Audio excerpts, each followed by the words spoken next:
Hola queridos oyentes, muy buenos días, tardes o noches, y bienvenidos a la biblioteca, Historias y Relatos.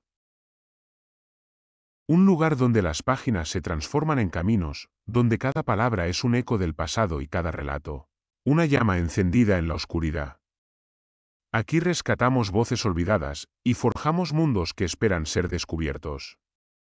Este es tu refugio, este es tu viaje a través de las palabras. Si estas historias despiertan tu imaginación, si sientes que la biblioteca debe seguir iluminando senderos, apóyala, comparte su voz, suscríbete para no perderte ningún relato y ofrece tu like, como quien enciende una antorcha para que esta llama nunca se apague.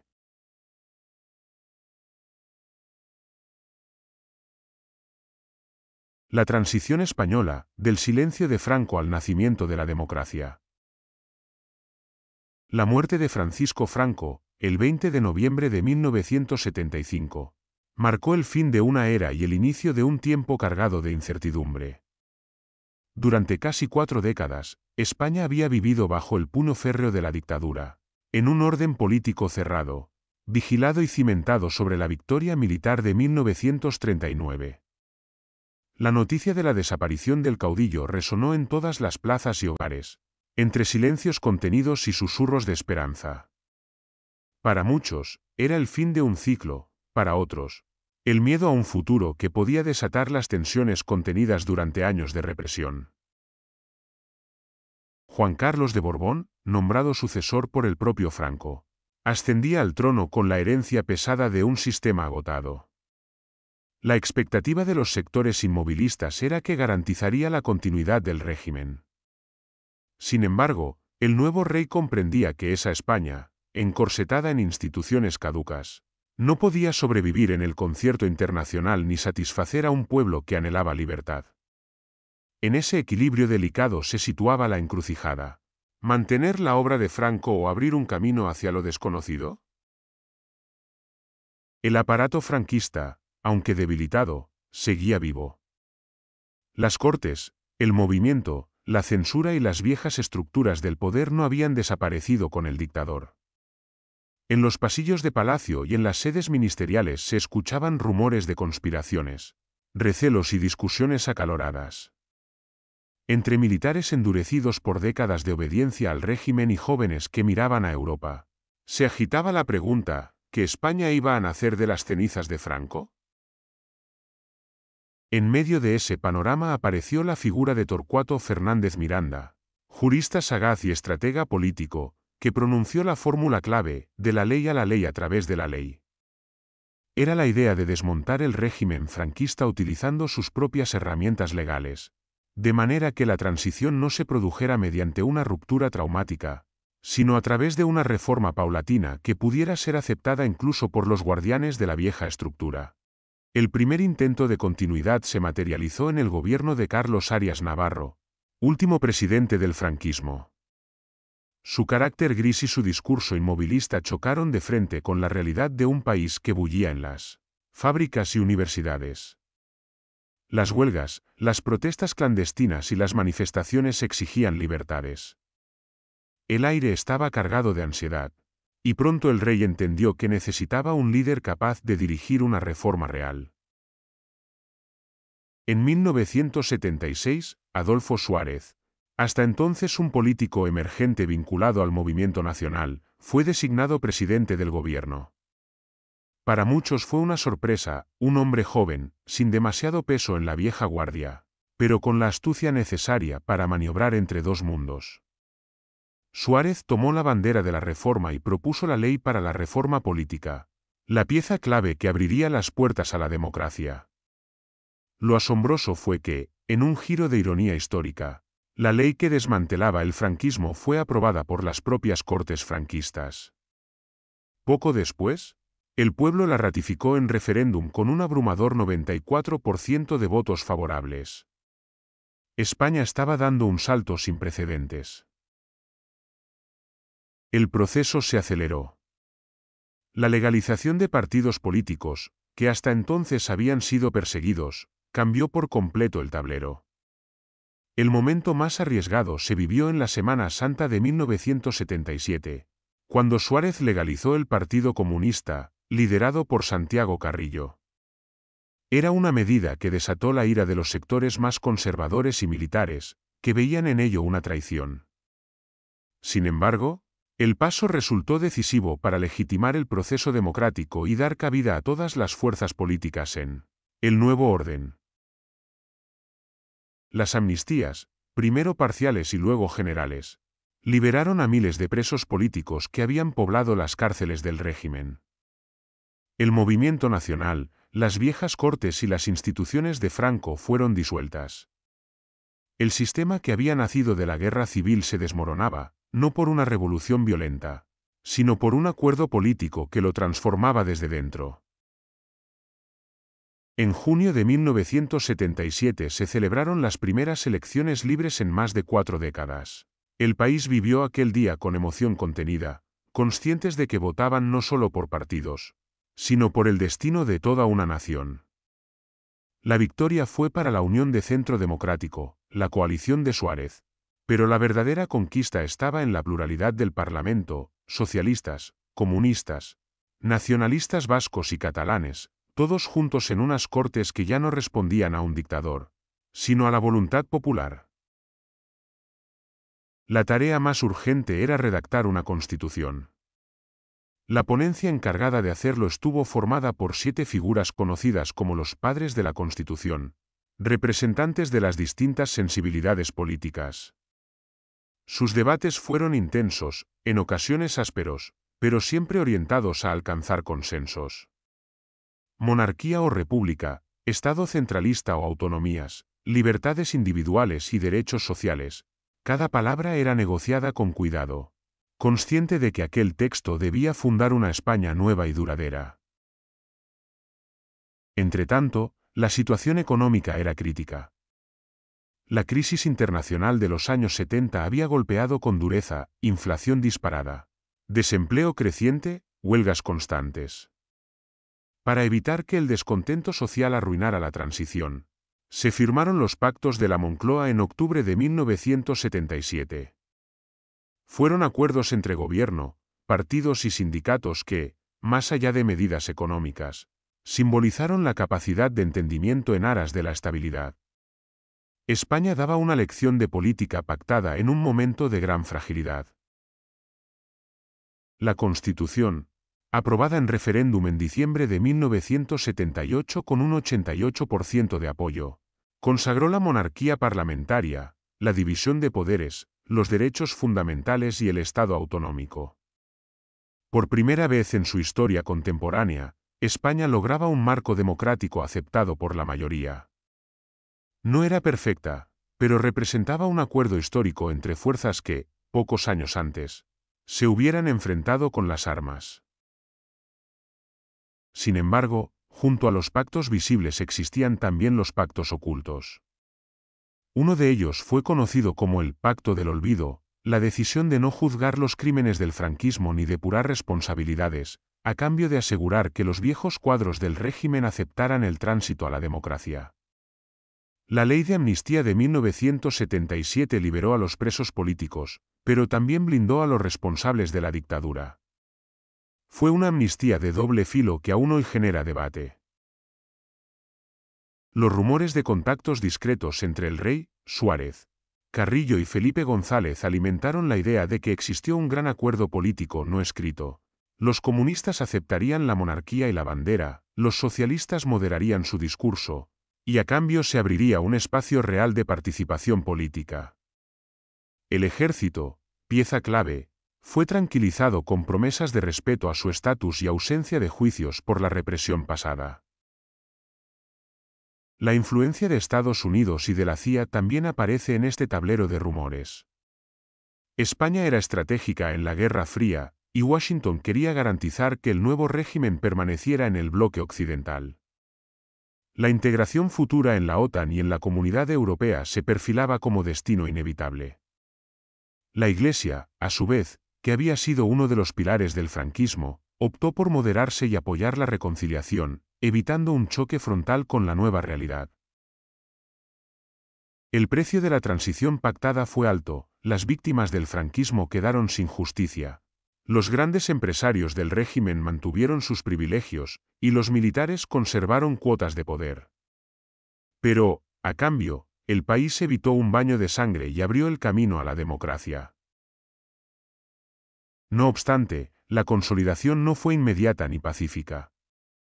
El terrorismo de ETA golpeaba con dureza, así como la violencia de extrema derecha y extrema izquierda. El país parecía caminar sobre un filo de navaja. Y el momento más dramático llegó el 23 de febrero de 1981, cuando el teniente coronel Tejero entró a tiros en el Congreso de los Diputados.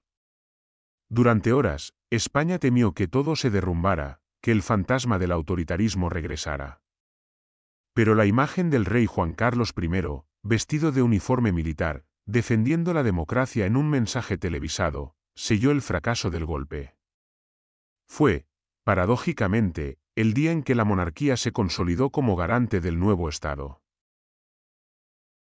Un año más tarde, la victoria del PSOE en 1982, con Felipe González al frente, marcó la alternancia real de poder. La democracia ya no era patrimonio de un grupo de reformistas, sino de todos los españoles.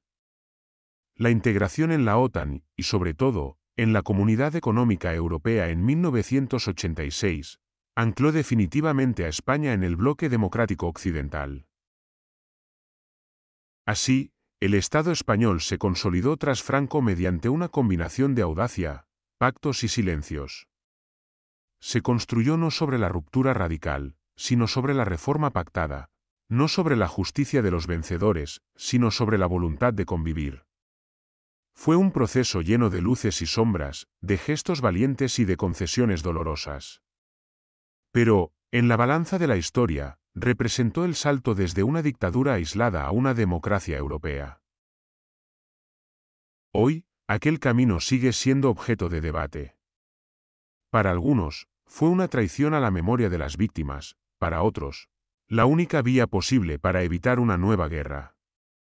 Pero lo indudable es que, en el tránsito de la muerte de Franco a la consolidación del Estado democrático, España demostró que incluso en la incertidumbre más absoluta es posible encontrar consensos capaces de cambiar el rumbo de la historia. La muerte de Franco dejó a España suspendida en el aire, como un edificio antiguo que se tambaleaba tras perder su cimiento principal. En ese vacío de poder, donde convivían el miedo a repetir una guerra civil y la esperanza de abrir un horizonte distinto, emergieron figuras que con discreción y paciencia fueron trazando un camino. Entre ellas, Torcuato Fernández Miranda ocupó un lugar decisivo. Profesor de Derecho, hombre meticuloso, de aspecto austero y mente afilada, había sido uno de los juristas más cercanos al régimen. Pero, lejos de quedar atrapado en el pasado, supo ver que la supervivencia de España no dependía de repetir el franquismo, sino de transformarlo desde dentro. De su mente salió una idea que se convertiría en mantra, de la ley a la ley, a través de la ley. No se trataba de un juego retórico, sino de un movimiento político de gran calado. Si la dictadura se desmantelaba de golpe, los militares podían rebelarse.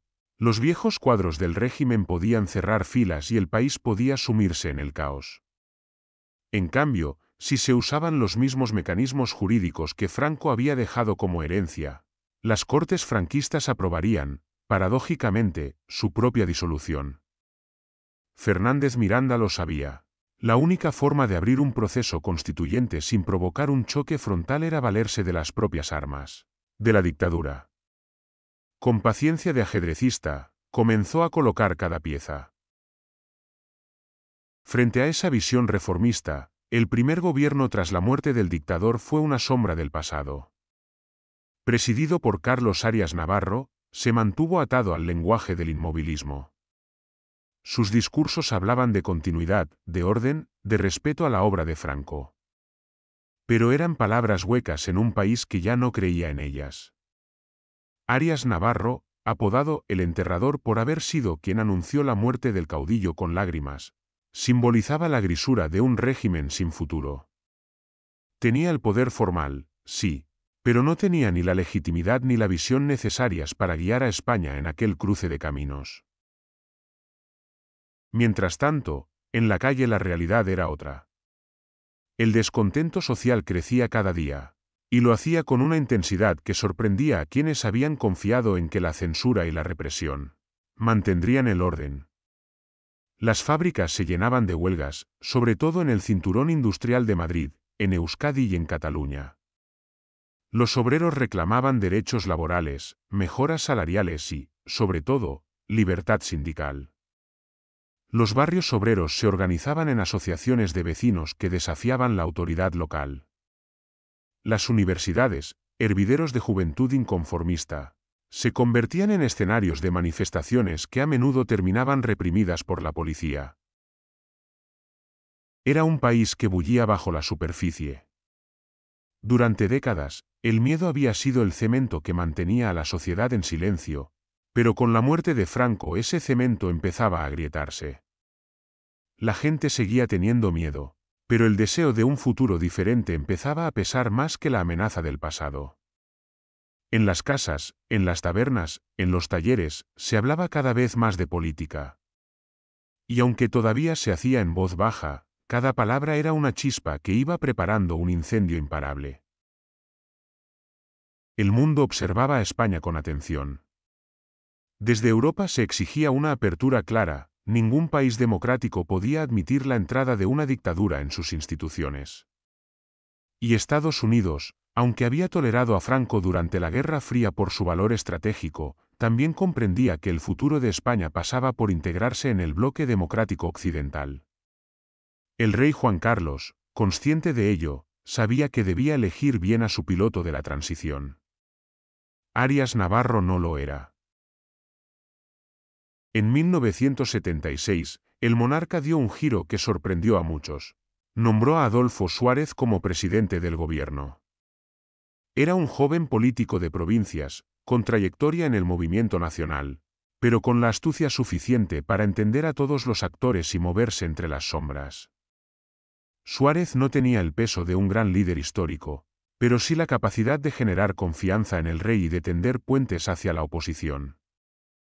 Su elección fue vista con escepticismo, incluso con burla, pero pronto demostró que era el hombre adecuado para aquella misión imposible. Suárez, apoyado en la visión jurídica de Fernández Miranda, lanzó la ley para la reforma política. La maniobra era audaz. Presentaba al Parlamento franquista una ley que decretaba su propia disolución y abría el camino a unas cortes democráticas. Aquello parecía una contradicción, pero funcionó. Los procuradores franquistas aprobaron la norma, algunos por disciplina, otros por cálculo, y el pueblo la refrendó en referéndum con un respaldo abrumador. La España que Franco había querido eterna se deshacía bajo su propia legalidad. Pero el cambio no se limitaba a las leyes. En un gesto de gran riesgo, Suárez decidió legalizar a los partidos políticos, incluyendo al Partido Comunista de España, que había sido demonizado durante toda la dictadura. La legalización se anunció en Semana Santa de 1977, y para los sectores más conservadores del ejército fue poco menos que una traición. Sin embargo, era un paso imprescindible para legitimar el proceso. Sin el PCE dentro del sistema, la democracia nacería coja. Santiago Carrillo, el líder comunista, aceptó la monarquía, la bandera y las reglas de juego. Fue una renuncia dolorosa para sus bases, pero una jugada maestra para consolidar la convivencia. La calle, mientras tanto, seguía siendo escenario de tensión. El terrorismo de ETA golpeaba con atentados casi diarios, desafiando al Estado y sembrando miedo. Grupos de extrema derecha también usaban la violencia para impedir la apertura. La democracia se estaba construyendo bajo fuego cruzado, con funerales constantes que recordaban lo frágil del camino. Y sin embargo, pese al dolor y al miedo, el proceso no se detuvo. En junio de 1977 llegaron las primeras elecciones libres desde la Guerra Civil. Fue una jornada histórica, vivida con lágrimas y sonrisas, con largas colas en los colegios electorales y un sentimiento general de estar entrando en un tiempo nuevo. La victoria fue para la Unión de Centro Democrático de Suárez, Pero lo verdaderamente importante fue la pluralidad del Parlamento: socialistas, comunistas, nacionalistas vascos y catalanes. Todas las voces que habían sido silenciadas durante décadas se reunían por fin en unas Cortes democráticas. El país, sin embargo, no tenía respiro. La economía se encontraba en crisis profunda. La inflación devoraba los salarios, el paro aumentaba, la conflictividad laboral parecía no tener fin. Era necesario un acuerdo nacional que evitara que la tensión social destruyera la frágil arquitectura política. Así nacieron los Pactos de la Moncloa en octubre de 1977, acuerdos firmados por partidos, sindicatos y empresarios que establecieron medidas económicas, pero también sociales y políticas. Fue la primera gran demostración de que España podía dejar atrás la confrontación para buscar consensos. La obra culminante de todo aquel proceso fue la Constitución de 1978. Redactada por una ponencia de 7 miembros, los llamados Padres de la Constitución, fue un ejercicio de diálogo constante. Cada artículo era fruto de cesiones mutuas: los republicanos aceptaron la monarquía, los centralistas aceptaron el Estado autonómico, los conservadores aceptaron las libertades civiles y los progresistas aceptaron mantener símbolos nacionales que habían combatido. El resultado fue un texto que, sin ser perfecto, consiguió un apoyo masivo en el referéndum de diciembre de 1978. Por primera vez en la historia contemporánea, los españoles tenían una constitución que nacía del consenso y no de la imposición. Pero junto a los pactos visibles existían los pactos invisibles. La Ley de Amnistía de 1977, que liberó a presos políticos, también blindó a los responsables de la represión franquista. Fue un pacto de silencio, conocido como el Pacto del Olvido, que permitía avanzar hacia la democracia a cambio de renunciar a la justicia. Los viejos jerarcas del régimen conservaron sus fortunas y muchos se reciclaron en la nueva política o en la economía. La oposición aceptó esta renuncia para evitar un choque frontal, convencida de que lo esencial era consolidar las libertades. Los rumores de pactos secretos entre el rey, Suárez, Felipe González y Santiago Carrillo se extendieron como parte del mito de la transición. Se decía que, en reuniones discretas, se había acordado que los comunistas aceptarían la monarquía y la bandera, que los socialistas se moderarían y que, a cambio, la derecha franquista permitiría la apertura. También se hablaba de la influencia de Estados Unidos y de la CIA, interesados en asegurar que España se mantuviera en el bloque occidental y terminara integrándose en la OTAN. Nada de aquello estaba escrito en actas oficiales, pero el resultado era visible: España avanzaba, pese a todo, hacia una democracia. El camino, sin embargo, todavía iba a poner a prueba al nuevo Estado.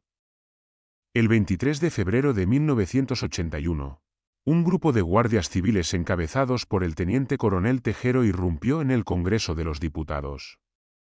Durante horas, el país se paralizó, temiendo que todo el esfuerzo de la transición se viniera abajo.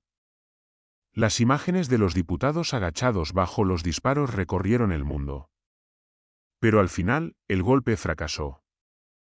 La intervención televisada del rey Juan Carlos, vestido con uniforme militar, defendiendo la Constitución y la democracia, selló la derrota de los golpistas y consolidó el sistema.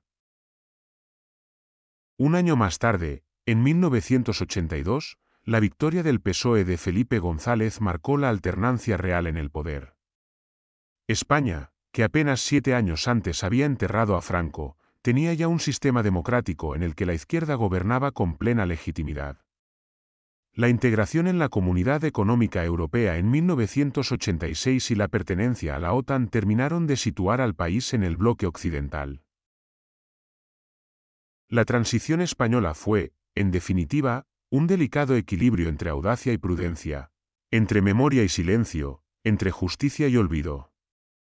Fernández Miranda con su fórmula legal, Suárez con su audacia política, y el pueblo con su deseo de libertad hicieron posible que, desde un régimen autoritario, naciera una democracia reconocida en el mundo.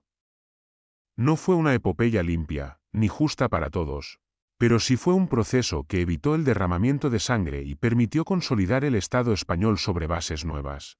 El eco de aquel tiempo sigue resonando hoy. Fue la historia de un país que decidió dejar de vivir en el miedo, y que con pactos visibles y ocultos, con héroes discretos y traiciones silenciadas, logró convertir el final de una dictadura en el principio de una democracia.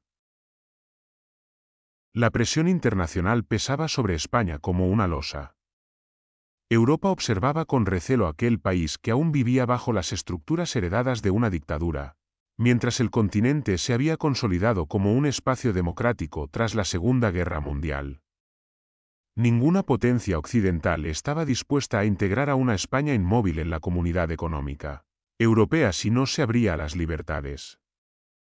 Estados Unidos, que había tolerado a Franco como pieza útil en la Guerra Fría, empezaba a mirar hacia la península con otra exigencia: modernización política y alineamiento pleno con el bloque occidental.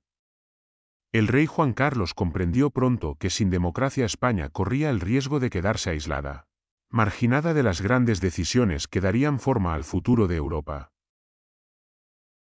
Al mismo tiempo, el recuerdo de lo sucedido en Portugal en abril de 1974 resonaba con fuerza. La llamada Revolución de los Claveles, iniciada por un levantamiento militar, había derribado de un plumazo a la dictadura salazarista.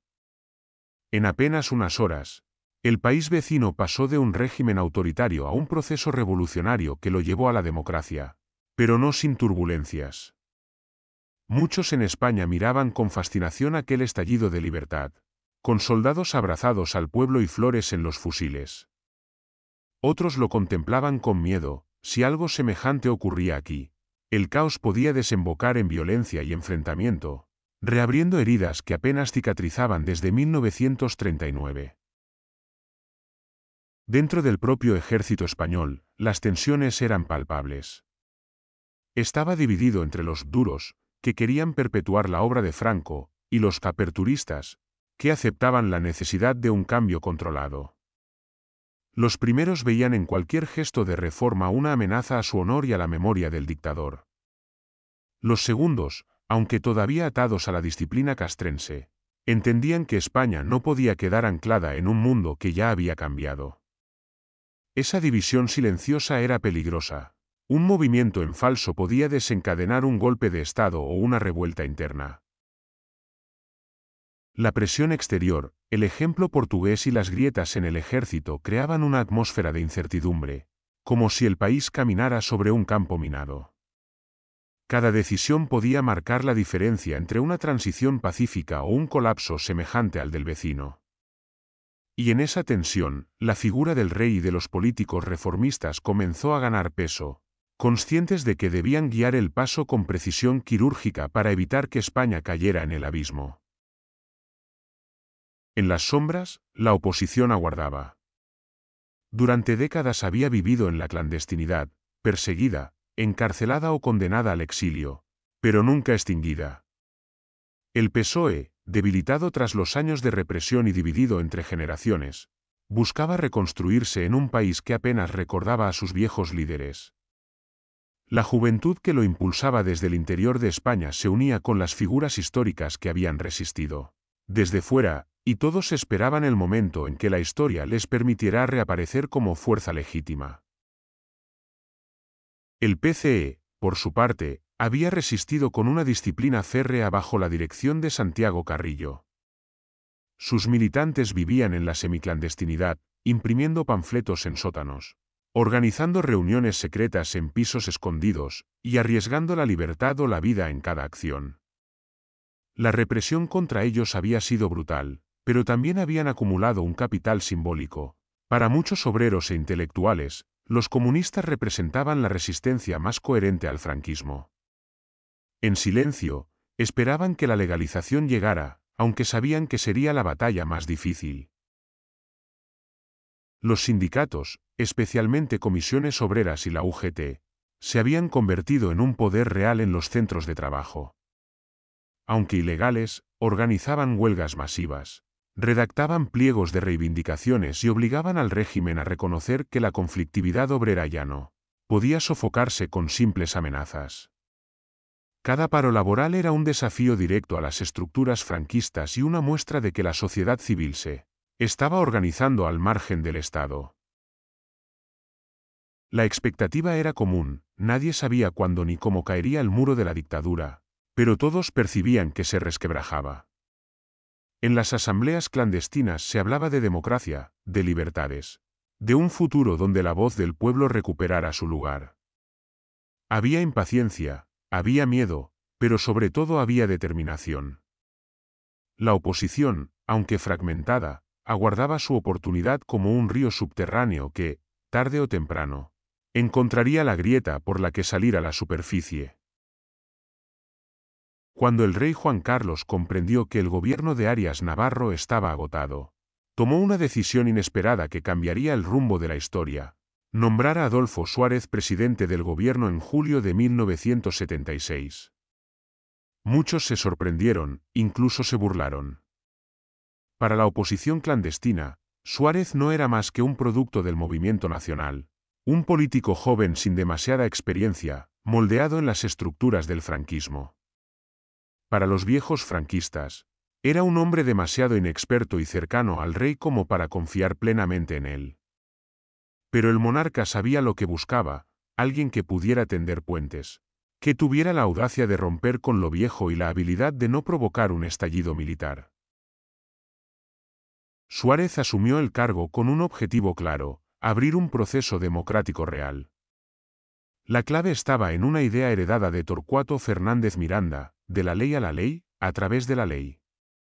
No se trataba de derribar el edificio franquista con dinamita, sino de vaciarlo desde dentro, utilizando su propia legalidad como herramienta de transformación.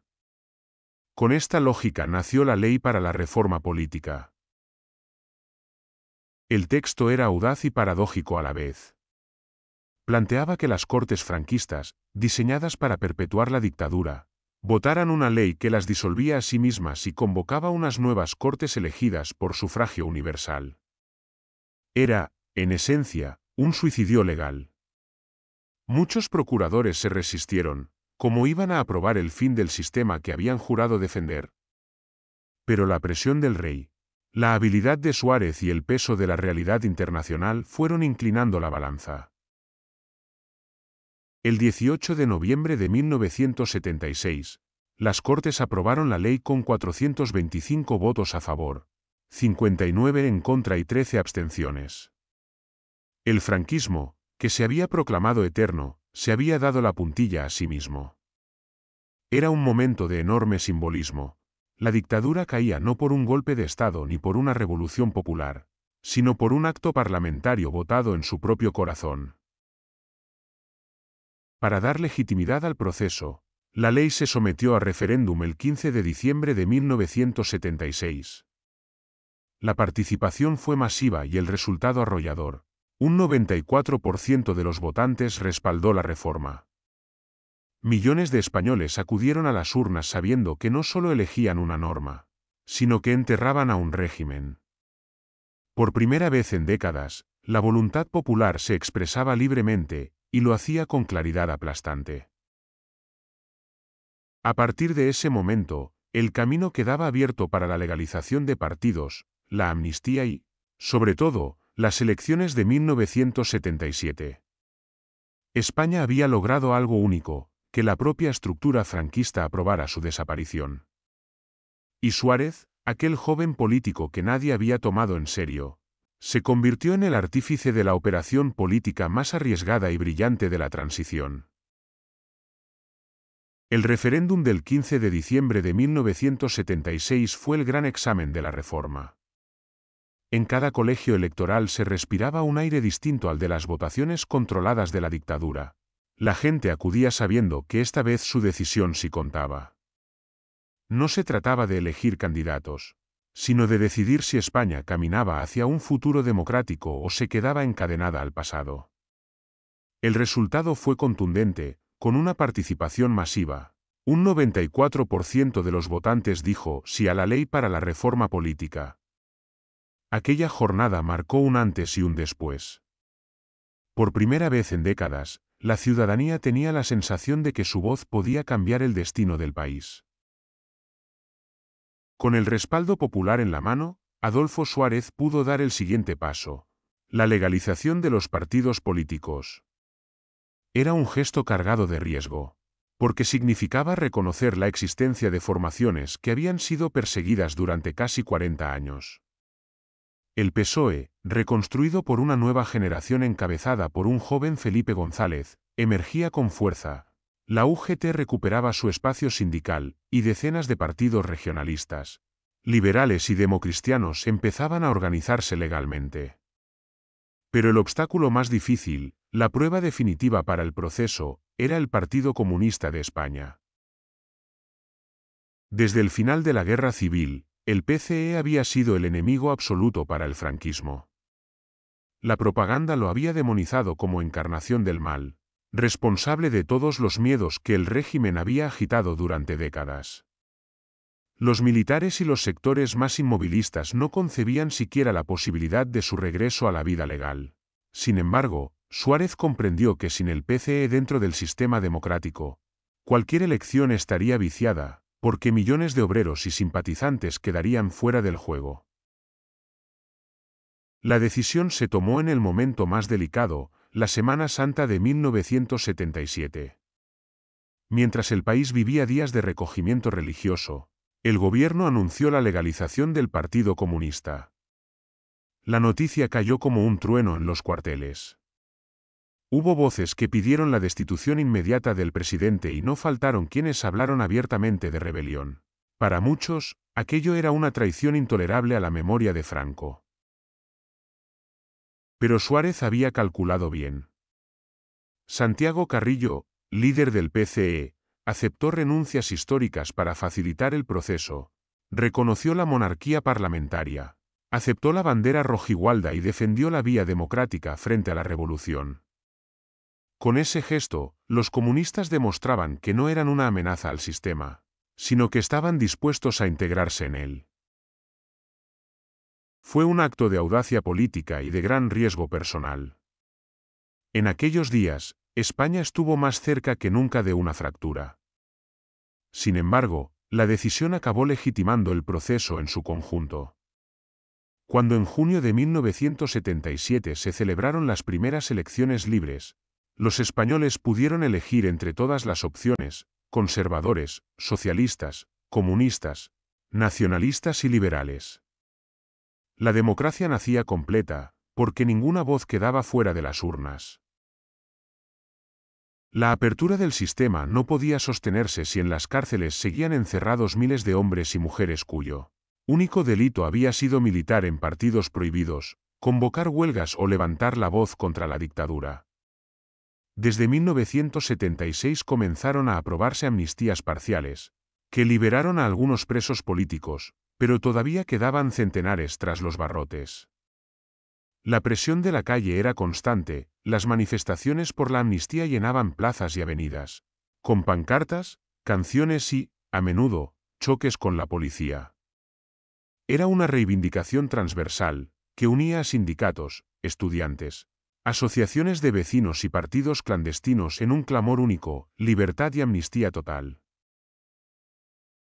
Finalmente, en 1977, el gobierno aprobó la Ley de Amnistía General, que puso en libertad a la práctica totalidad de los presos políticos.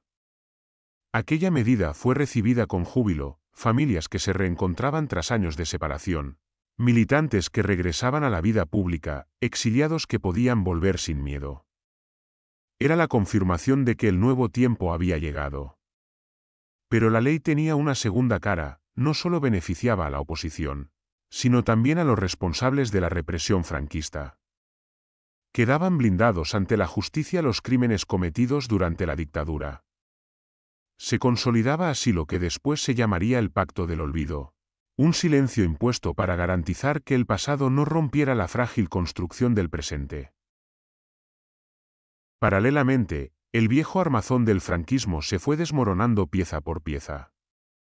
El Movimiento Nacional, columna vertebral del régimen, fue disuelto.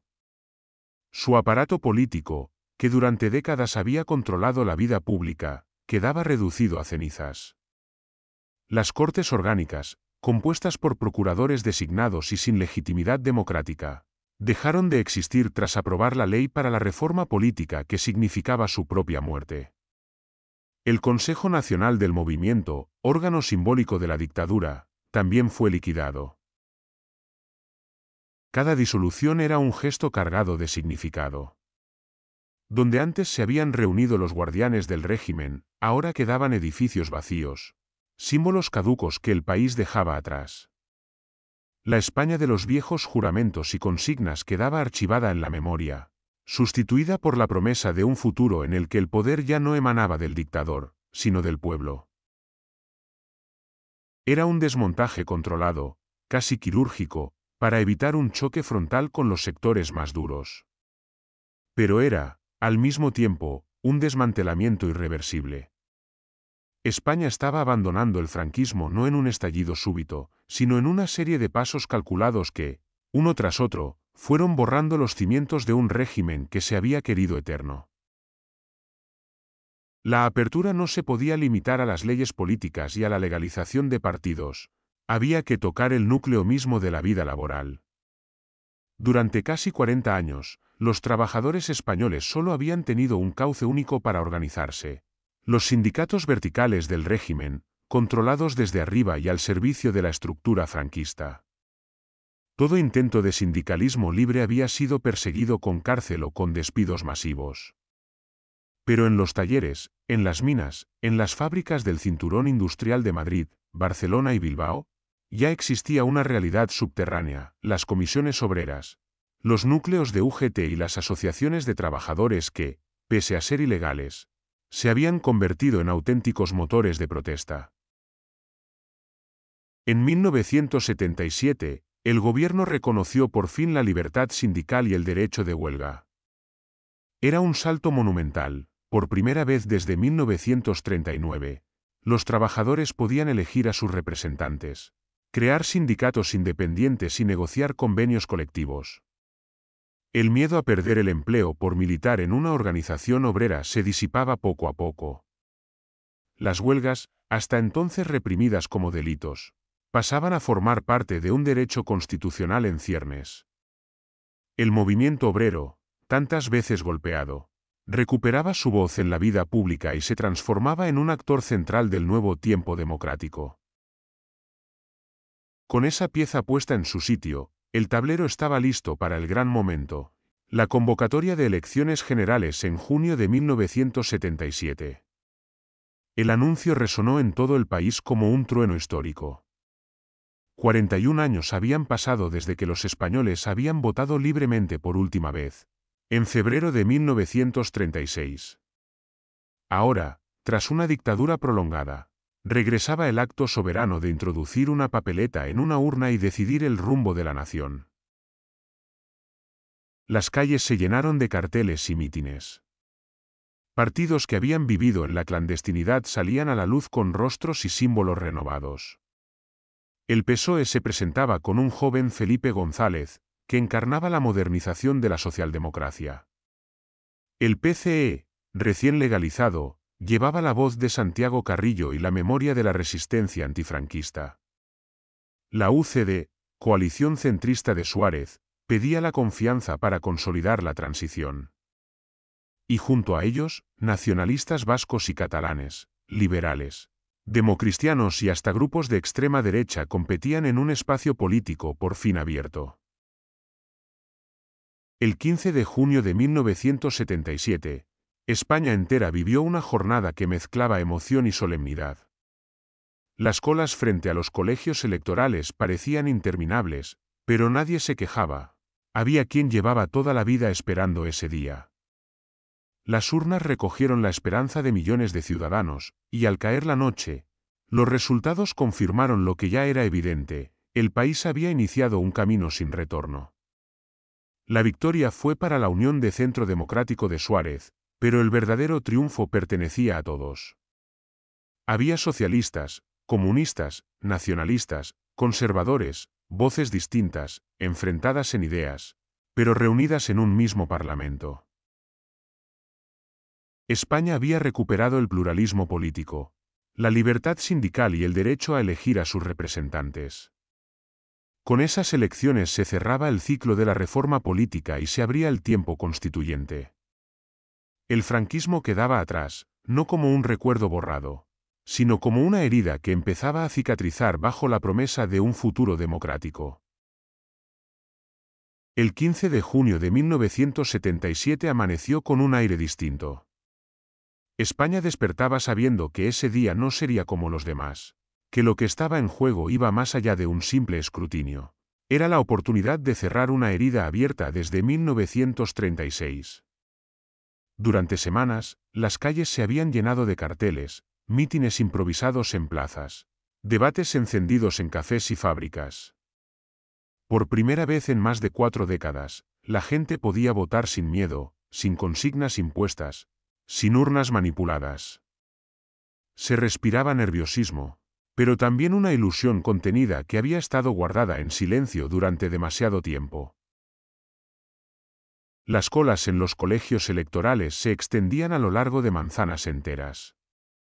Ancianos que habían votado en la Segunda República acudían con lágrimas en los ojos, como si cerraran un ciclo vital. Jóvenes que nunca habían ejercido el derecho al sufragio se estrenaban con el orgullo de saberse protagonistas de la historia. Las urnas transparentes recogían papeletas de todos los colores, símbolos nuevos y antiguos que habían renacido de la clandestinidad. Al caer la noche, los resultados confirmaron lo que muchos intuían: la Unión de Centro Democrático, UCD, liderada por Adolfo Suárez, había logrado la victoria. Suárez, aquel político al que pocos habían tomado en serio cuando el rey lo eligió, se convertía en el artífice de una operación imposible: transformar la dictadura en una democracia y salir reforzado de las primeras elecciones. La UCD no era un partido clásico, sino una coalición de sensibilidades liberales, democristianas y reformistas que orbitaban alrededor de la figura del presidente. Su éxito reflejaba un deseo mayoritario de estabilidad, de confianza en un líder que había demostrado audacia y pragmatismo. Pero la gran sorpresa fue la fuerza con la que emergió el Partido Socialista Obrero Español, PSOE. Bajo el liderazgo de un joven Felipe González, carismático y de verbo sencillo, el PSOE se consolidó como el principal partido de oposición. Su victoria moral residía en haber superado al histórico Partido Comunista de España, que muchos habían pensado que arrasaría por su papel en la resistencia. El resultado confirmó que la sociedad española prefería una izquierda moderada, con capacidad de atraer a amplias capas de la población, antes que un comunismo que, aunque legalizado, seguía generando recelo en sectores conservadores y en el propio ejército. Aquella noche, España descubrió que había recuperado el pluralismo. El Congreso se llenó de voces diversas: centristas, socialistas, comunistas, nacionalistas vascos y catalanes, liberales y conservadores. Todos juntos, sentados en el mismo hemiciclo, eran la imagen viva de un país que, apenas unos años antes, parecía condenado al enfrentamiento eterno. Las elecciones de 1977 no solo dieron un ganador, devolvieron al pueblo la soberanía, a la política la legitimidad y a la nación la esperanza de un futuro común. El nuevo Congreso surgido de las urnas de junio de 1977 fue un mosaico de voces que, durante décadas habían sido silenciadas. Allí, bajo la misma cúpula y en los mismos escaños donde antes solo se sentaban procuradores designados por Franco, hicieron su entrada los representantes de la oposición histórica.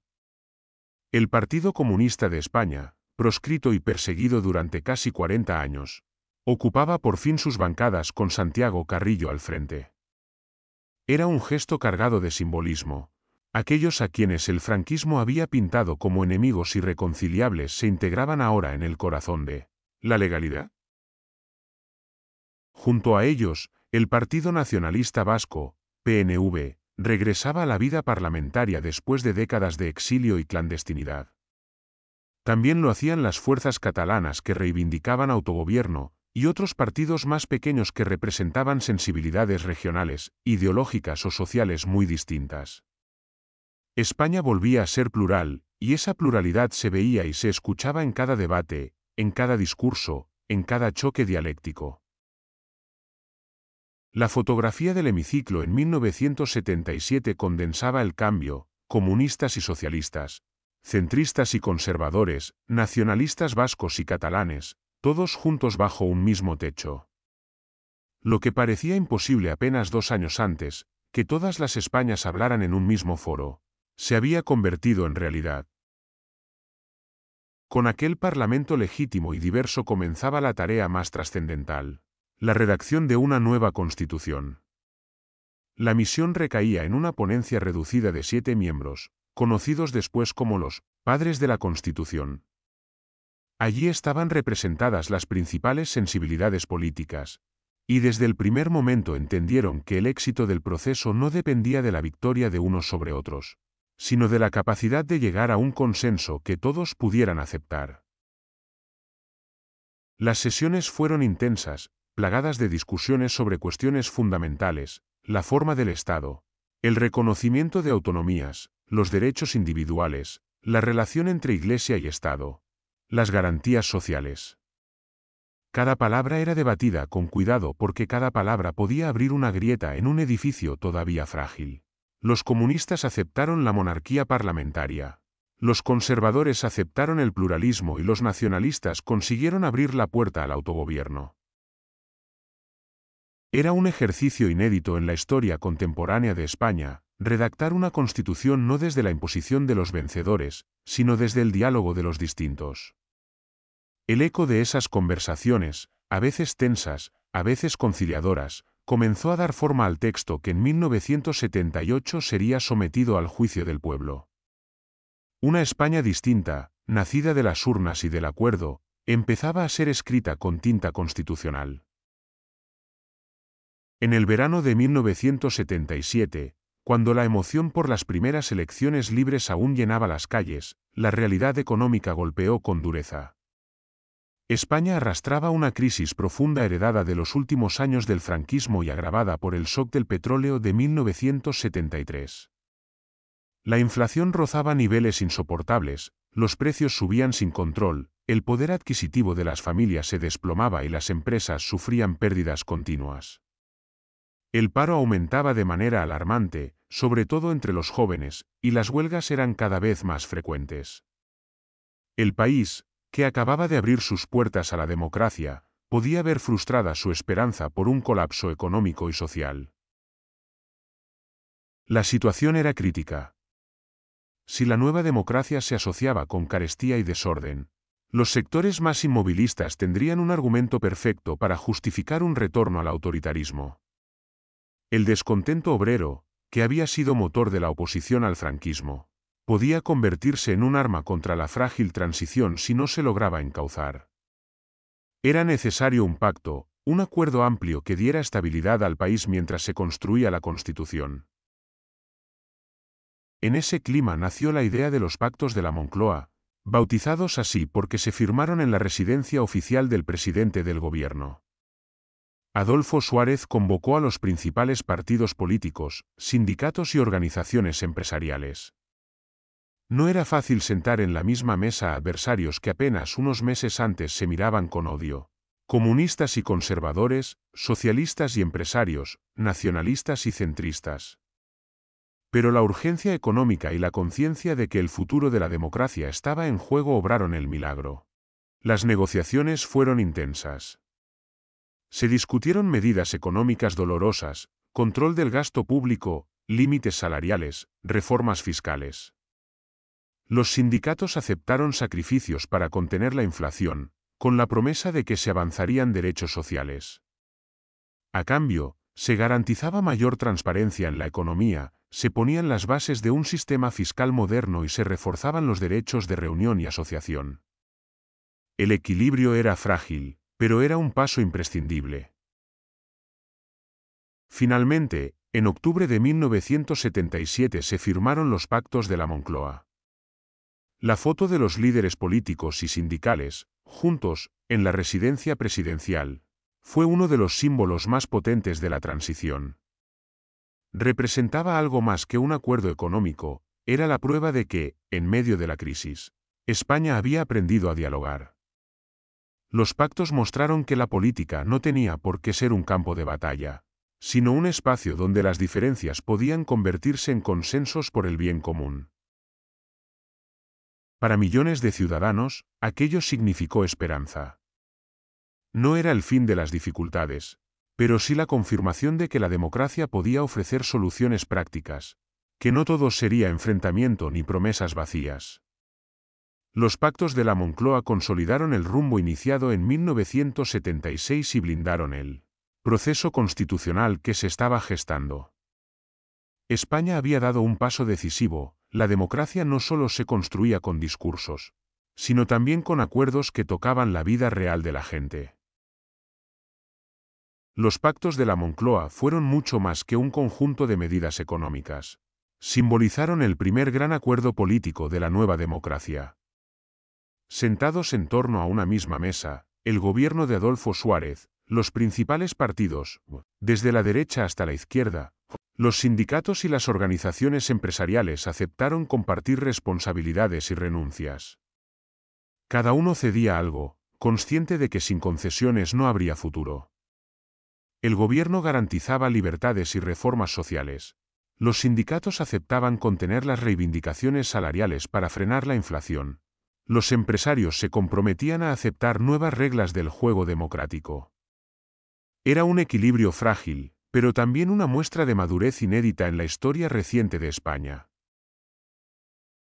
Ese pacto tripartito, que combinaba economía y política, consolidó la idea de que la transición no podía basarse solo en gestos simbólicos, sino también en soluciones prácticas a los problemas de la gente.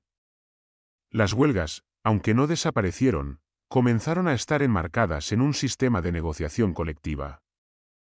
Los trabajadores, por primera vez, sintieron que sus representantes participaban de verdad en la definición del rumbo del país. Los partidos, incluso los más ideológicamente distantes, descubrieron que podían alcanzar consensos en temas vitales. El proceso dejaba de ser un salto al vacío para convertirse en una construcción colectiva. La legitimación fue inmediata. En el interior, la mayoría de la población percibió que la democracia podía traer estabilidad y acuerdos en lugar de caos y enfrentamiento.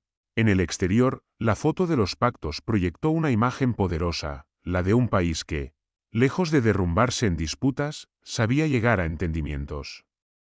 Europa y Estados Unidos, que habían mirado con cautela la transición, comenzaron a verla como un modelo.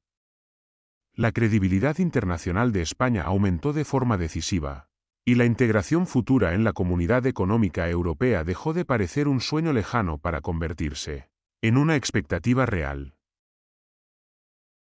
Con los pactos de la Moncloa, la democracia española obtuvo su primera victoria tangible. Fue la prueba de fuego que demostró que el nuevo sistema podía resistir las dificultades, gestionar el conflicto y encontrar soluciones compartidas. El camino hacia la Constitución de 1978 quedaba despejado, respaldado por un pueblo que empezaba a confiar en sus instituciones y por una comunidad internacional que veía en España una transición ejemplar.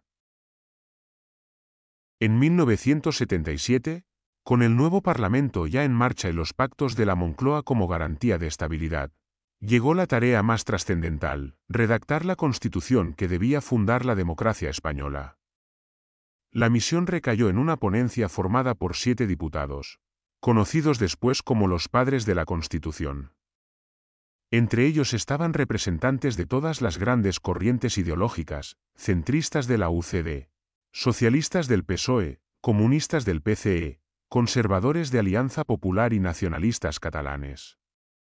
7 hombres que, viniendo de tradiciones políticas y vitales tan distintas, tenían que encontrar un lenguaje común capaz de representar a todo un país. La tarea era titánica.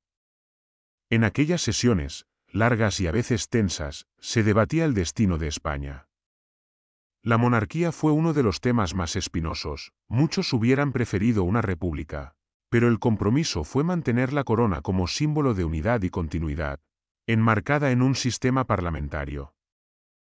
Los derechos y libertades ocuparon otro frente decisivo. Se garantizó la libertad de expresión, de asociación, de reunión, el derecho de huelga, la igualdad ante la ley y la protección frente a la arbitrariedad del poder.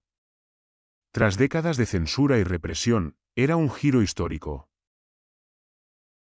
Otro de los grandes debates giró en torno a las autonomías. El recuerdo de las tensiones territoriales de la Segunda República seguía vivo, y muchos temían que abrir la puerta al autogobierno desembocara en una fragmentación del Estado. Sin embargo, los nacionalistas vascos y catalanes exigían reconocimiento, y el consenso fue crear un Estado autonómico, una fórmula novedosa que otorgaba capacidad de autogobierno a las regiones dentro de la unidad de España. El resultado fue un texto equilibrado, que no satisfacía por completo a nadie, pero que ofrecía algo mucho más importante, un marco aceptable para todos. Por primera vez, se recogían en una ley fundamental derechos fundamentales, libertades políticas, garantías judiciales, igualdad de género y un modelo territorial abierto a la diversidad. España pasaba de ser un país donde el poder emanaba de un dictador a ser un Estado en el que la soberanía residía en el pueblo. La redacción de la Constitución de 1978 fue, en sí misma, un ejercicio de reconciliación histórica. En un mismo documento se unían quienes venían del exilio, quienes habían resistido en la clandestinidad, quienes habían servido en las instituciones del franquismo y quienes representaban sensibilidades territoriales diversas. Cada concesión era un sacrificio, cada acuerdo, una victoria sobre el fantasma de la división. El 6 de diciembre de 1978 amaneció con un aire solemne. Millones de españoles estaban convocados a las urnas para decidir si aceptaban o no el nuevo texto constitucional, fruto de meses de intensos debates y arduos consensos. Era mucho más que un referéndum, era la cita con la historia, el momento en que un pueblo que había vivido 4 décadas bajo la sombra de la dictadura podía, por fin, aprobar su propia norma fundamental. Las urnas se colocaron en colegios abarrotados de expectación. Muchos votantes acudieron con emoción contenida, algunos ancianos, que recordaban la ilusión y la tragedia de la Segunda República, depositaban su papeleta con lágrimas en los ojos. Los jóvenes, que nunca habían conocido otra cosa que el franquismo, sabían que estaban votando el futuro que siempre les había sido negado. La participación fue masiva, y el resultado, rotundo. Un 88% de los votantes aprobó la Constitución.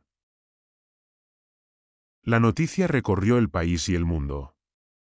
España, que apenas 3 años antes parecía condenada al inmovilismo o al caos, había conseguido lo que pocos creían posible, un texto aceptado por amplísimas mayorías, capaz de integrar a sensibilidades políticas y territoriales muy distintas. El viejo régimen quedaba enterrado oficialmente, y en su lugar nacía el Estado democrático actual, una monarquía parlamentaria con división de poderes, derechos fundamentales garantizados y un modelo territorial que reconocía la pluralidad del país. El 29 de diciembre de 1978, el rey Juan Carlos sancionó solemnemente la nueva Constitución en una ceremonia cargada de simbolismo.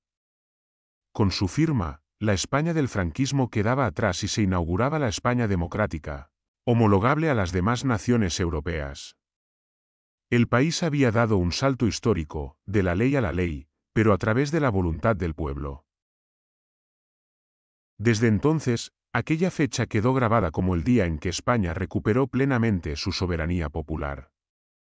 El nacimiento del Estado democrático no borraba las sombras del pasado ni las dificultades del presente, pero otorgaba a la nación una base sólida sobre la que construir. La transición había cumplido su objetivo, devolver a los ciudadanos el derecho de decidir y abrir un horizonte de libertad, convivencia y pluralismo que todavía hoy define el marco político español. La luz oficial de la transición siempre se ha narrado como un triunfo de la concordia y del consenso, pero en sus sombras habitaron pactos callados, silencios impuestos y renuncias que aún hoy despiertan debate. Uno de los más señalados fue el llamado Pacto del Olvido. España eligió mirar hacia adelante, dejar atrás la dictadura sin abrir el juicio del pasado. No se juzgaron los crímenes de guerra ni la represión, no se revisaron responsabilidades. No se exigió rendición de cuentas. Fue una renuncia colectiva a la justicia en nombre de la reconciliación. Para unos, un sacrificio necesario para cimentar la democracia, para otros, una herida mal cerrada que sigue supurando en la memoria. Ese pacto quedó consagrado en la Ley de Amnistía de 1977. En su momento, fue recibida con júbilo, liberaba a los presos políticos que aún permanecían en las cárceles y permitía el regreso de exiliados que llevaban décadas lejos de su tierra. Las plazas se llenaron de celebraciones, de familias reencontradas, de militantes que podían volver a hablar en público sin miedo. Pero junto a esa cara luminosa, la ley contenía otra más oscura, blindaba también a los responsables de la represión franquista. Quedaban amnistiados policías, militares y funcionarios que habían participado en detenciones, torturas y ejecuciones. En una sola norma se mezclaban la libertad para unos y la impunidad para otros. Al mismo tiempo, en salones discretos y despachos apartados, tuvieron lugar las conversaciones secretas entre el rey Juan Carlos, Adolfo Suárez, Felipe González y Santiago Carrillo. No existen actas oficiales de aquellas reuniones, pero la historia conserva su eco en testimonios y rumores. Allí se pactó lo esencial, que el PCE aceptaría la monarquía y la bandera rojigualda, que el PSOE moderaría su discurso para convertirse en alternativa de gobierno creíble, que el Estado garantizaría la integración de los viejos cuadros franquistas en el nuevo sistema, y que el rey sería garante de un equilibrio que evitara tanto el retorno de la dictadura como la tentación revolucionaria. Aquellos encuentros no se anunciaban, no dejaban titulares, pero fueron los cimientos ocultos de la transición. En ellos se estableció la arquitectura invisible que permitió a enemigos históricos sentarse en el mismo parlamento sin que el país estallara en violencia. Para los protagonistas, eran concesiones dolorosas pero inevitables. Mejor renunciar a parte de las aspiraciones que arriesgarse a perderlo todo en un nuevo abismo. Para muchos ciudadanos, en cambio, esas renuncias fueron promesas incumplidas. La confirmación de que la democracia había nacido con deudas que aún no se habían saldado. La transición avanzaba entre gestos públicos de reconciliación y pactos discretos en la penumbra. Y quizá fue esa mezcla de luz y sombra, de acuerdos visibles y silencios compartidos, la que hizo posible que España dejara atrás la dictadura sin hundirse en otra guerra. Pero también dejó abiertas preguntas incómodas. ¿Era necesario el olvido para construir la democracia? ¿O fue un precio demasiado alto, pagado con la memoria de los vencidos? En medio de aquel delicado equilibrio, el Partido Comunista de España protagonizó una de las renuncias más simbólicas de la transición. Tras décadas de clandestinidad y persecución, su líder Santiago Carrillo comprendió que la única forma de regresar al espacio legal era aceptar condiciones que, hasta poco antes, habrían parecido impensables. El PCE reconoció la monarquía parlamentaria como forma de Estado y aceptó la bandera rojigualda, símbolo que durante la dictadura había representado opresión para tantos militantes. Fue un sacrificio doloroso, en sus bases todavía ondeaban la tricolor y los himnos republicanos, pero Carrillo sabía que sin ese gesto, el partido seguiría condenado a la marginalidad. El precio fue alto, pero permitió que los comunistas entraran en el nuevo Parlamento y se convirtieran en actores legítimos de la democracia naciente. Al mismo tiempo, se garantizó la integración de las élites franquistas en el nuevo sistema. Ministros, altos cargos, empresarios enriquecidos bajo la dictadura y mandos militares encontraron un lugar en la España democrática. Muchos se reconvirtieron en políticos de partidos conservadores, otros, en figuras influyentes de la economía. Las fortunas amasadas en el franquismo no fueron cuestionadas, y la transición económica se diseñó para proteger la continuidad de esas estructuras de poder. Era otro de los silencios pactados, no habría juicios ni confiscaciones, a cambio de que esas élites aceptaran el cambio político y no intentaran frenarlo con un golpe de fuerza. Detrás de todo ello se movía también la larga sombra de Estados Unidos y la CIA. En plena Guerra Fría, Washington no podía permitir que España, situada en un punto estratégico entre Europa, África y el Mediterráneo, se desviara de la órbita occidental. El temor a que una apertura descontrolada diera alas a los comunistas o desencadenara una revolución al estilo portugués era real. Por eso, desde los primeros pasos de la transición, se multiplicaron los contactos discretos entre diplomáticos norteamericanos y las nuevas autoridades españolas. La legalización del PCE fue tolerada, incluso vista como un mal necesario, siempre que el partido aceptara la monarquía y la pertenencia al bloque occidental. La CIA, según se ha documentado después, siguió de cerca cada movimiento. Informes detallaban las tensiones del ejército, el papel de los sindicatos y la popularidad creciente del PSOE. Washington veía con buenos ojos a un Felipe González joven y moderado, mucho más que a un Carrillo vinculado aún al imaginario soviético. El alineamiento con Occidente era condición indispensable para el respaldo económico y diplomático que España necesitaba, y el gobierno de Suárez lo entendió desde el principio. En esas corrientes subterráneas, hechas de compromisos, concesiones y vigilancia internacional, se fue consolidando una democracia que, aunque nacida de la negociación y no de la ruptura, consiguió sobrevivir a los peligros de su tiempo. La Iglesia, que había sido uno de los grandes pilares del franquismo, jugó un papel inesperado en la transición. Tras décadas de estrecha alianza con el régimen, el Concilio Vaticano II y el relevo generacional en su jerarquía habían abierto nuevas corrientes dentro de ella. Muchos sacerdotes, obispos y movimientos cristianos de base se alineaban ya con los reclamos de libertad y justicia social. Cuando el país comenzó a caminar hacia la democracia, la Iglesia Católica actuó como fuerza moderadora, tratando de contener los impulsos más radicales, tanto de la derecha inmovilista como de la izquierda revolucionaria. No fue un viraje sencillo, dentro del clero aún había sectores profundamente franquistas, convencidos de que la apertura traería caos moral y desorden. Pero el peso de figuras renovadoras y la influencia de Roma orientaron la institución hacia una posición más pragmática: aceptar la reforma política y colaborar en la reconciliación nacional. Desde los púlpitos se empezó a hablar de libertad y convivencia, se llamaba a la calma. Se pedía confianza en el nuevo rumbo. La Iglesia, que había bendecido al dictador, ahora bendecía la transición. En paralelo, el ejército era el actor más sensible de todos. Franco lo había convertido en guardián de su régimen, y muchos oficiales se sentían herederos directos de la victoria en la guerra civil. Para ellos, cualquier reforma sonaba a traición.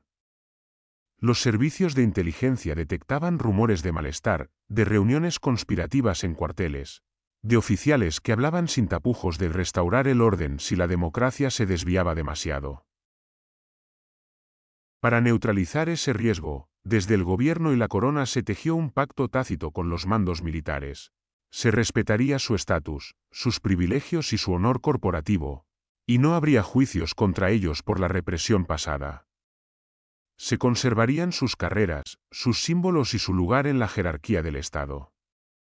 La amnistía de 1977, que había liberado a los presos políticos, también blindaba a policías y militares de cualquier proceso judicial. Era un compromiso doloroso para quienes habían sufrido la violencia del régimen, pero fue considerado necesario para evitar un levantamiento armado. De esa forma, la Iglesia contenía las pasiones y el ejército recibía garantías. Ambos poderes, que durante décadas habían sido las columnas de la dictadura, se integraban en silencio en el nuevo sistema, permitiendo que la transición avanzara sin el estallido de un enfrentamiento que hubiera puesto en riesgo todo lo logrado. Uno de los aspectos menos visibles, pero más decisivos de la transición, fueron los pactos económicos que garantizaron la continuidad de los grandes empresarios vinculados al franquismo. Durante la dictadura, un reducido grupo de familias y compañías había acumulado fortunas inmensas gracias a concesiones estatales, monopolios y relaciones directas con el poder. La apertura democrática podría haber puesto en cuestión esa riqueza, sometiéndola a auditorías, nacionalizaciones o procesos judiciales. Pero nada de eso ocurrió. En silencio, Se diseñaron acuerdos que aseguraban que las élites económicas sobrevivieran al cambio de régimen sin perder sus privilegios.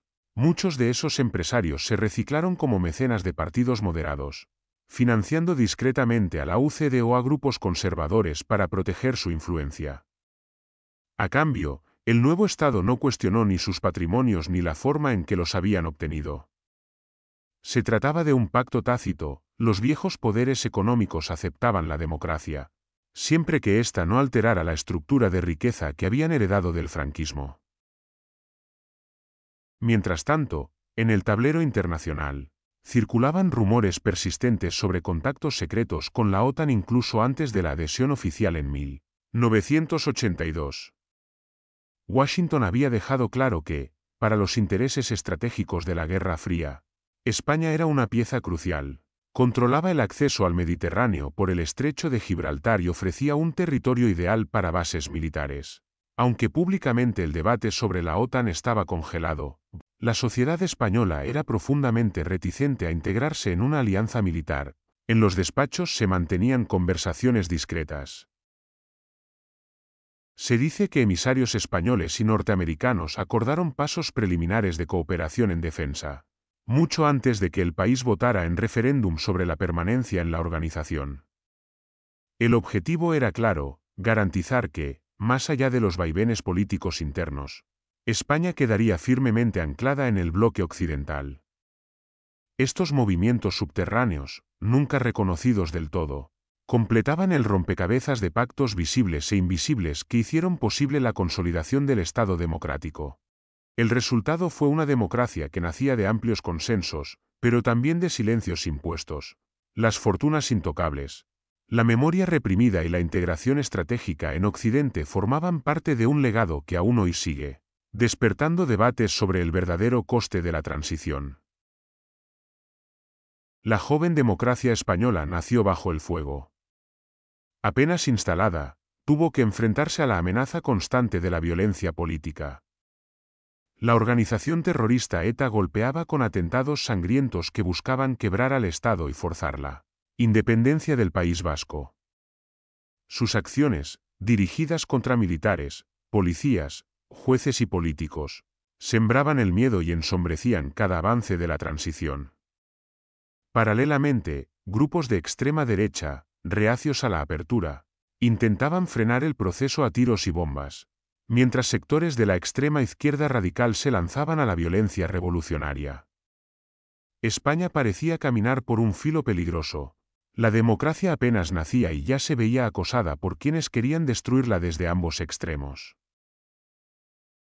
El momento más crítico llegó el 23 de febrero de 1981. Ese día, el Congreso de los Diputados celebraba la sesión de investidura del sucesor de Adolfo Suárez, dimitido semanas antes, cuando un grupo de guardias civiles al mando del teniente coronel Antonio Tejero irrumpió en el hemiciclo pistola en mano. Los disparos resonaron contra el techo. Los diputados se tiraron al suelo y la imagen del asalto fue transmitida en directo, dejando al país paralizado frente a los televisores. Durante horas reinó la incertidumbre. Nadie sabía si España estaba presenciando el fin de la democracia y el regreso de los tanques.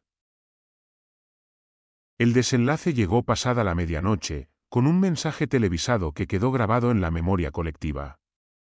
El rey Juan Carlos I, vestido con uniforme militar, apareció en la pantalla para condenar el golpe y reafirmar su compromiso con la Constitución. Su intervención fue decisiva. Los mandos militares que dudaban se alinearon con el orden constitucional y el golpe quedó sofocado. Tejero y sus hombres quedaron aislados en el Congreso, convertidos en símbolo de una España que ya no tenía futuro. El fracaso del 23F marcó un antes y un después. La democracia, puesta a prueba en su momento más vulnerable, había resistido. Y paradójicamente, fue aquel intento de regresión el que consolidó de manera definitiva el sistema. Desde entonces, nadie dudó de que la voluntad popular era la única fuente legítima de poder en España.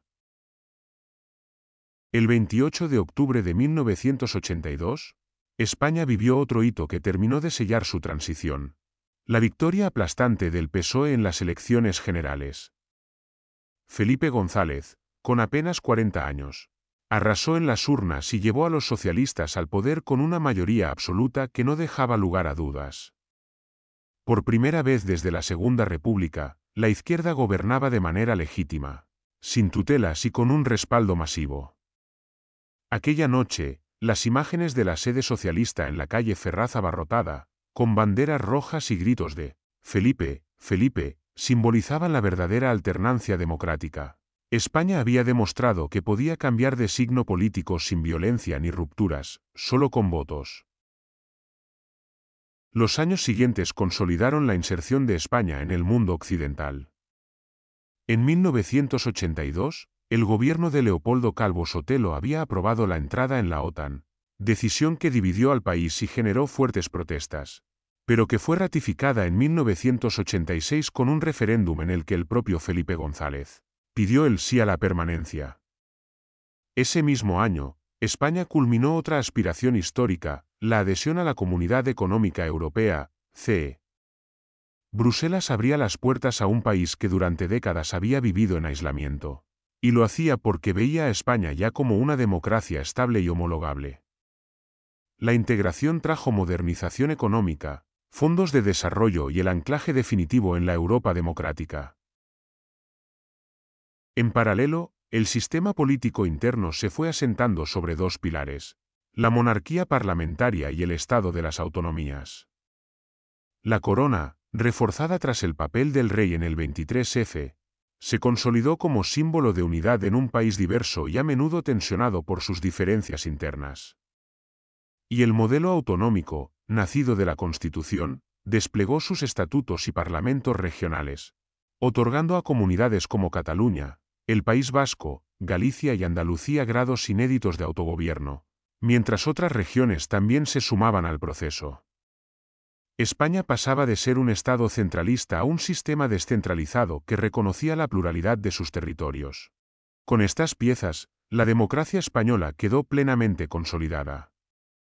De la muerte de Franco en 1975 a la entrada en Europa en 1986 habían pasado solo 11 años, pero en ese breve lapso España había recorrido un camino que a otros países les costó generaciones, de dictadura a democracia, de aislamiento a integración, de silencio a pluralismo. El nuevo Estado español, sustentado en consensos, pactos y renuncias, había nacido y se había fortalecido hasta convertirse en uno de los grandes proyectos colectivos de su historia contemporánea. La transición española fue, al mismo tiempo, un milagro y una herida. Milagro, porque en apenas una década un país que había vivido 40 años bajo una dictadura supo transformarse en una democracia plural, reconocida dentro y fuera de sus fronteras. Herida, porque ese logro se cimentó en silencios, concesiones y olvidos que aún hoy siguen latiendo en la memoria colectiva.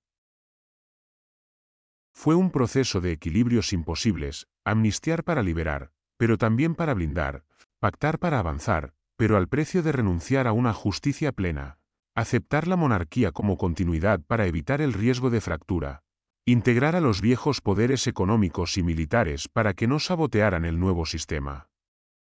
España eligió caminar hacia adelante aunque el camino estuviera sembrado de contradicciones.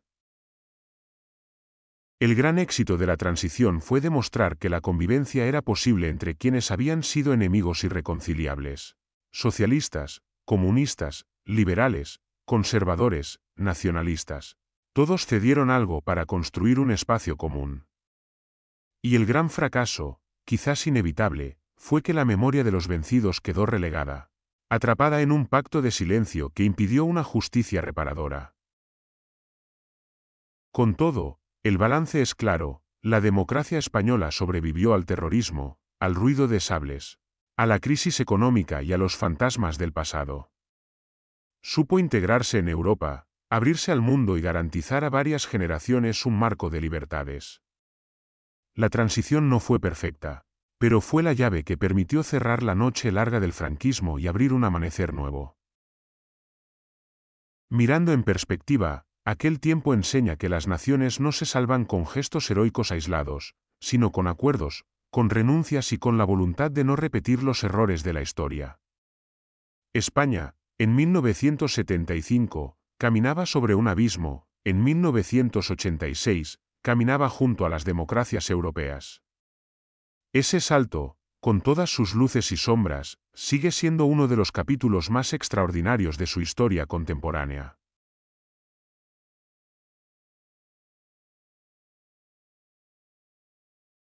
Y así llegamos al final de este relato.